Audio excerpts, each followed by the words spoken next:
সদৌ ছাত্ৰ সন্থা জিন্দাবাদ। সদৌ ছাত্ৰ সন্থা আহোম সংগঠনৰ সকলো ব্যক্তিৰ তৰফৰ পৰা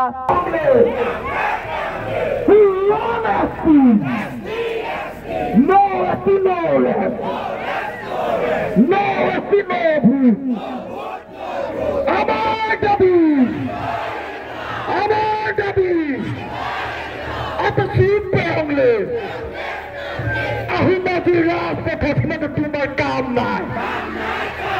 দিল্লী হুঁচিয়াৰ কেন্দ্ৰ চৰকাৰ হুঁচিয়াৰ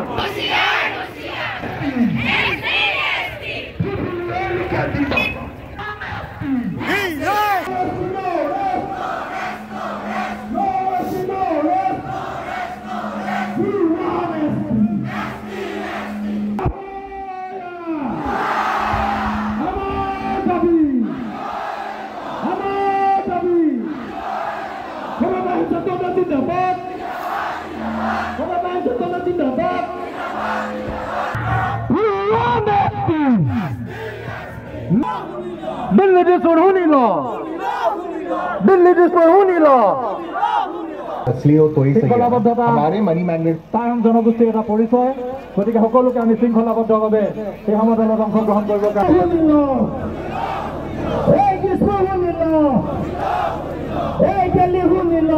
ধন্যবাদ জ্ঞাপন কৰিছো। ইমান সৰ্বাংগ সুন্দৰ এটা চৰকাৰক নিজৰ সাংবিধানিক দায়িত্ব, জাতীয় দায়িত্ব আৰু চৰকাৰে অসমৰ থলগিৰি খিলঞ্জীয়াক দিয়া প্ৰতিশ্ৰুতি সোঁৱৰাই দিবৰ কাৰণে আজি ৰাজপথৰ আন্দোলন হৈছে। আৰু অসমৰ ইমূৰৰ পৰা সিমূৰলৈ সকলোৰে আজি একত্ৰিতভাৱে এটা কথাই কৈছে যে অসম আৰু অসমীয়া ৰক্ষা কৰাৰ স্বাৰ্থত, উঠি অহা নৱপ্ৰজন্মৰ সুৰক্ষিত ভৱিষ্যতৰ স্বাৰ্থত অসমৰ সম্পদ, অসমৰ বায়ুডাইভাৰ্চিটি, অসমৰ ৰাজনীতি, অসমৰ অৰ্থনীতি, অসমৰ সমাজনীতি আৰু অসমৰ ভাষা সকলো সুৰক্ষিত কৰিবৰ কাৰণে অসমৰ ৬টা জনগোষ্ঠীক জনজাতিকৰণৰ মাধ্যমেৰে অসম অসমীয়া হৈ থাকিব লাগিব, তাৰ প্ৰতিশ্ৰুতি তেখেতলোকে দিছিল। গতিকে সেই প্ৰতিশ্ৰুতি পূৰণ কৰিবৰ কাৰণে আজি এই ৰাজপথলৈ আমি সকলো ওলাই আহিছোঁ। আৰু ২৬ৰ নিৰ্বাচনৰ আগত চৰকাৰে যেতিয়া যদি প্ৰতিশ্ৰুতি তেখেতলোকে যদি পাহৰি পেলায় আৰু জাতিটোক যদি দুৰ্ভোগৰ মাজলৈ ঠেলি দিয়ে আৰু বাংলাদেশী চৰণীয়া পথাৰ তেখেতলোকে কৰিব বিচাৰে, যে জাতি কৰা প্ৰতাৰণাৰ উচিত প্ৰত্যুত্তৰ ২৬ত নিশ্চয় জাতিয়ে দিব। ইয়াত কোনো জনগোষ্ঠীৰ মুখ্যমন্ত্ৰী বুলি কথা নাই, সকলো জনগোষ্ঠীৰ অসম আৰু অসমীয়াৰ স্বাভিমানী একোজন ব্যক্তি। গতিকে কোনোবাই যদি চৰকাৰ গঠন কৰি প্ৰতিশ্ৰুতি পূৰণ কৰে, তেখেতলোকে নিজৰ জাতীয় দায়িত্বটো পালন কৰে। সকলোবিলাক দল আৰু চৰকাৰে নিজৰ জাতীয় দায়িত্ব পাহৰি গৈছে আৰু জাতীয় দায়িত্ব পাহৰি যোৱাৰ কাৰণে যে অসম বাংলাদেশী ৰম্যভূমি হৈছে, বহিৰাগত আগ্ৰাসনৰ অসমৰ মাটি, অসমৰ সম্পদ, অসমৰ বায়ুডাইভাৰ্চিটি সকলো তেখেতলোকৰ হাতলৈ গুচি গৈছে। আৰু সেইকাৰণে আমি শংকিত হৈ পৰিছোঁ, আমি শংকাত আছোঁ। আৰু ৬টা জনগোষ্ঠীৰ জনজাতিকৰণৰ মাধ্যমেৰে অসম আৰু অসমীয়া সুৰক্ষিত ভৱিষ্যতৰ স্বাৰ্থত আমি জনজাতিকৰণ বিচাৰিছোঁ।